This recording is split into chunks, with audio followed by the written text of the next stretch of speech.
Ask you, first of all, what this method is and what makes it unique.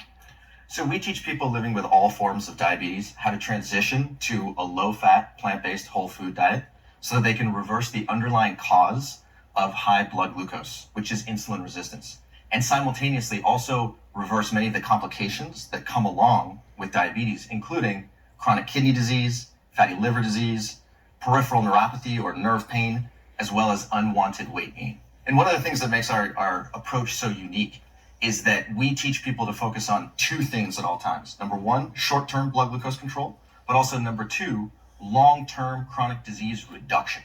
And many of the fad diets on the market today only focus on the short term and they forget about the long term. And that's one of the things that differentiates us from a lot of these fad diets.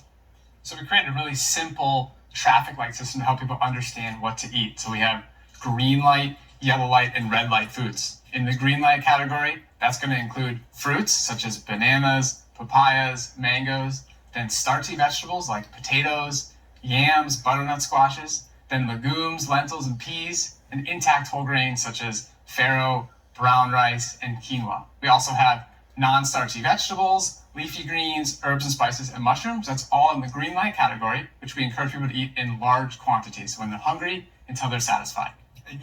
And you're recommending this for both type 1 and type 2 diabetics? Yes, absolutely. And you both have personal experience with diabetes, correct? That's exactly right. So Robbie and I both have type 1 diabetes. And early in our diabetes career, we followed the traditional advice of eating a low carbohydrate diet. And it actually made us feel very low energy and we felt terrible. So independent of each other, we both transitioned to a low-fat, plant-based whole food diet and noticed very quickly that we had way more energy, that our glucose was more controllable, and that we were able to consume more carbohydrate energy in one day than your average person with diabetes is able to consume in an entire week, using very small amounts of insulin, having excellent blood glucose control, and an A1C value, which is considered non-diabetic. Our average is about 5.4%. Is there science behind this studies that would support this regimen protocol? Absolutely. There's actually almost 100 years worth of evidence-based research that has been sort of buried over the course of time that clearly documents not only what Robbie and I have personally experienced, but also why a whole food plant-based diet is a tremendous solution for people living with prediabetes as well as type 2 diabetes. Now, I want to bring in... No, we can't... It doesn't matter who... So the whole recent healthcare debate with, Affordable Care Act and then the current administration suggesting something different, that whole discussion revolved around how we're going to pay for healthcare, health insurance. But we have to understand that health insurance is not the same thing as healthcare. Right. It's a method. It's a method of paying for healthcare. And my key point in the book is it doesn't matter what method of health that we use to pay for healthcare, whether it's the government, whether it's corporations, or whether it's individuals. There's no method that's sustainable in the face of the rising rates of chronic disease that we're seeing. There's nothing that What's we can fascinating is that I am pretty aware of this stuff, and I didn't know what you're telling me. And I'm stunned. I'm stunned at the number of people with chronic disease, and I'm stunned at the number of people that are either pre-diabetic or diabetic. I really don't know how to digest that. Yeah.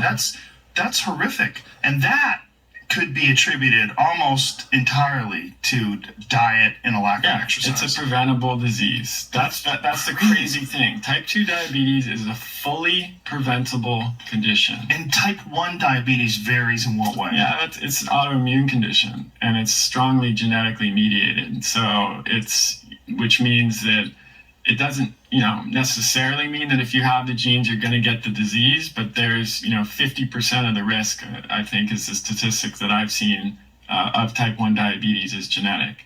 Whereas we know now that 85% of the risk of disease in general comes down to environmental and behavioral factors. Behavioral meaning your diet. Yeah. Kilo weight.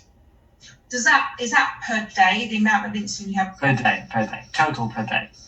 But if you're on, I'm actually doing like a sort of a keto diet, which is very, very low. And I have about 20, 25, maybe 30 grams of carbohydrate a day. So I'm automatically having less.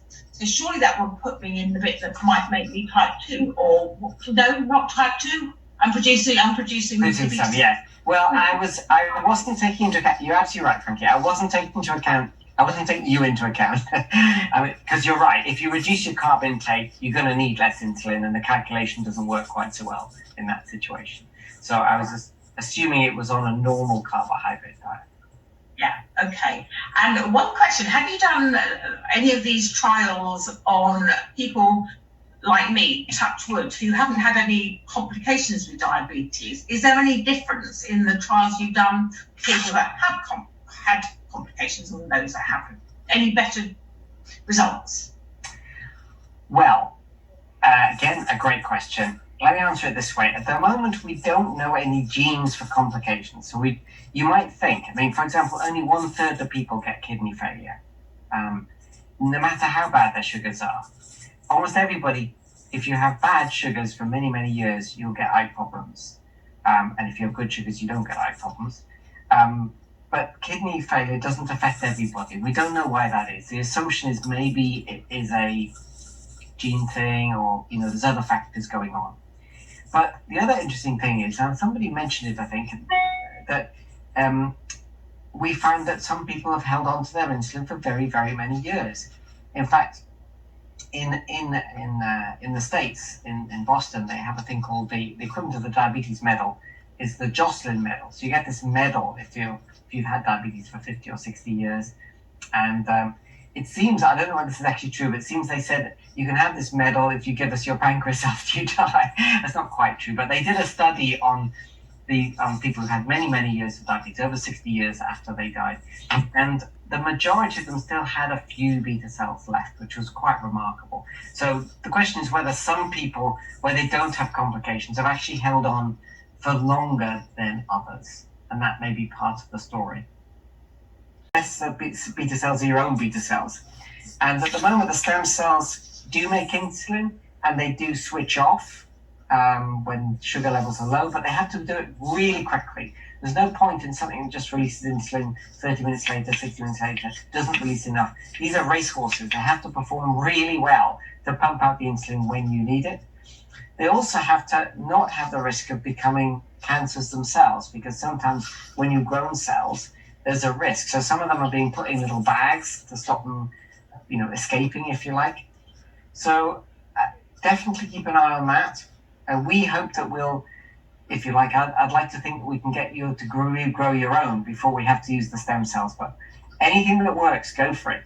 Keep an eye on these different options. No, it's really interesting you sort of adding to that, because I think all the the discourse in the media and all that sort of stuff. A lot of people have sort of taken that and run with it, and when can I get it? When can I get it? But actually, just a little more information, then it sort of changes your opinion on it slightly. Someone asking Derek actually to repeat the kilo to weight insulin units equation again. Okay, so the simplest one is 1 unit per kilo. If you're on 1 unit per kilo or more of insulin, then in fact a lot more than that, you probably have type 2 diabetes actually, but or some degree of insulin. It's not done as a standard test, but do you remember I mentioned earlier on about the clinic in Edinburgh, in fact, who tested the C-peptide in every patient that was on insulin in their clinic, and found that 5% of them still had loads of it left, and actually they could come off insulin. So there's some discussion about whether people who are on lower doses of insulin with very smooth control, should it be done? I actually feel it probably should be done on people who've never had a definite diagnosis of insulin, of type 1 diabetes, because more than 5 years afterwards, it's usually at a very low level. It's still not routine, but you can ask. When I say it's not routine, every lab in the country can do it, but it's not what doctors are doing every day, let's put it that way. Mm-hmm. And then just a few minutes. I was diagnosed in 1959 after a tonsil operation that went wrong. And at the time, the matron there was totally unsympathetic. When I started going on injections, she glared at me and said, "Oh, you'll have to have these injections for the rest of your life." Now, I've basically endured that. A couple of years later, because of the diabetes, I also developed epilepsy. So all my life, I just endured these injections. Now, all I'm asking, is there any hope for people like me who've had diabetes over 60 years and have basically just got fed up with it? Yeah, very good question. I think everyone gets fed up with it many, many times over. I think you're absolutely right.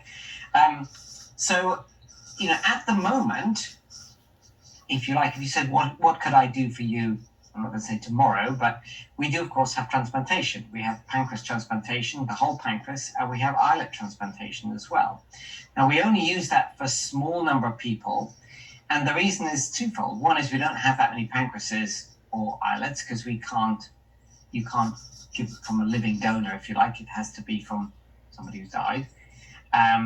But also because at the moment, to have a pancreas transplant, you need to take pretty strong immune drugs. They have to knock your system pretty hard so that you don't reject the transplant. And that has some risks for you. And people tend to say, well, generally, if you're doing okay on insulin, it's not worth you taking that extra risk. Also, having a whole pancreas transplant is a pretty major operation.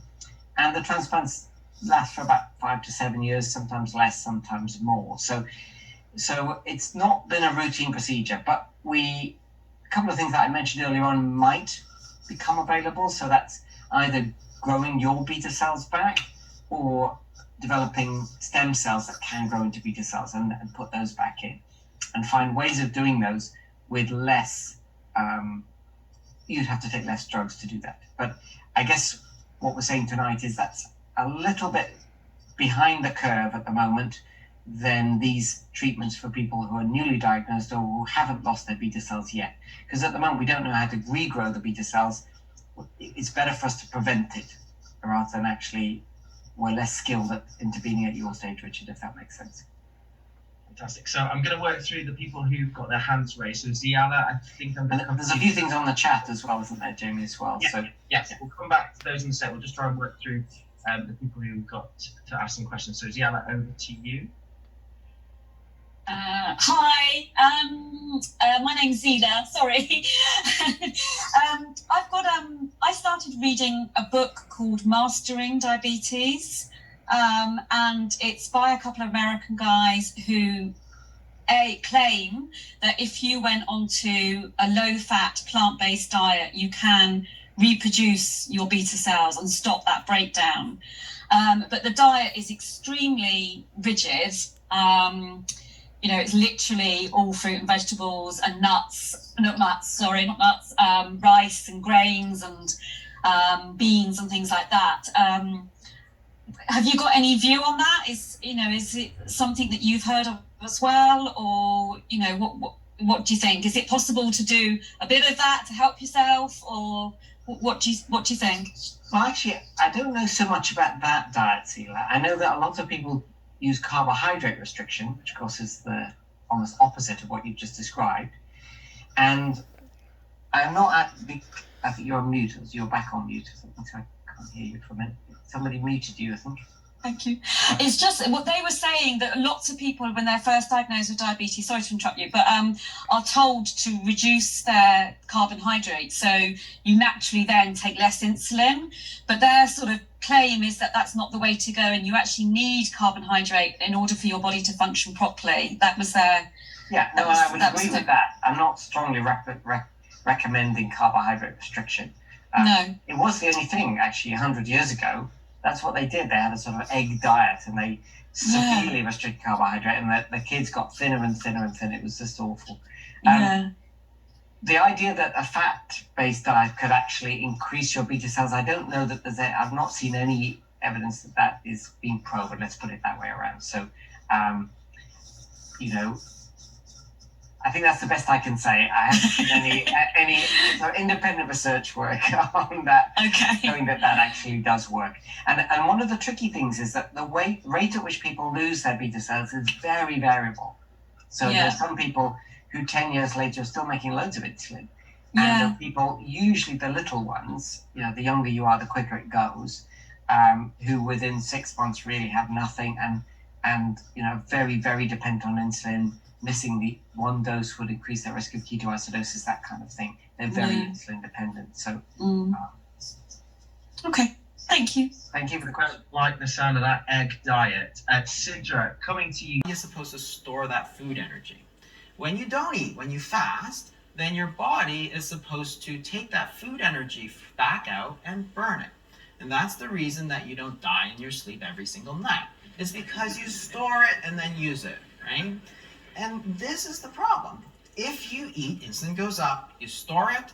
If insulin goes down, you burn it. But you can only do one or the other. If you spend all your time eating, then you're going to spend all your time putting food in. It's like a one-way valve. The food is going in, it never comes back out. So what's going to happen? Over time, you're going to gain weight. So that's not really so difficult. In fact, the English language itself provides the clue, because it says you should eat breakfast, break fast. That's the meal that breaks your fast. So you have to fast.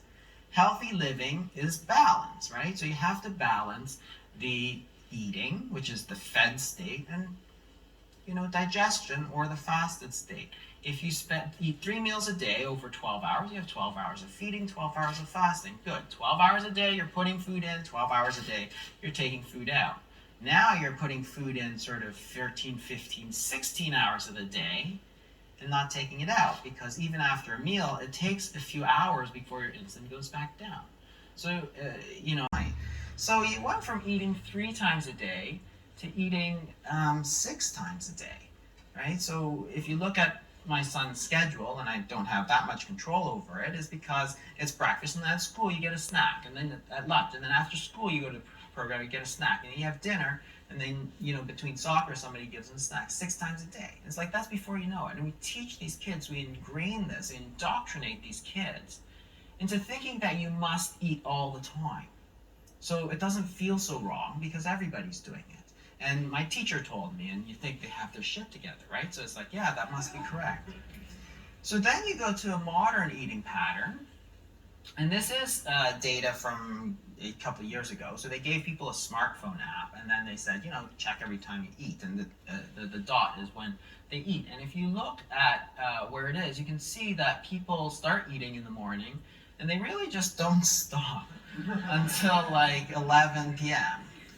And this is the whole problem of the modern eating pattern, is that we're eating very, very often. So you can see that where in 1977, everybody's eating 3 times a day, the lowest 10% of people are eating 3 times a day.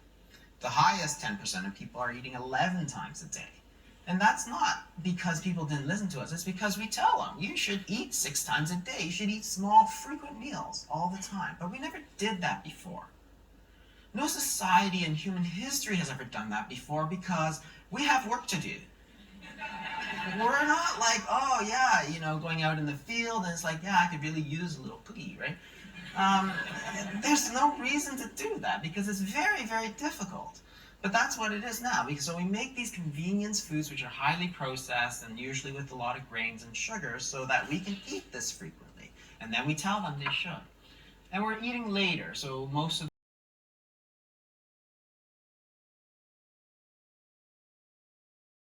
I did my poop alleys! Oh.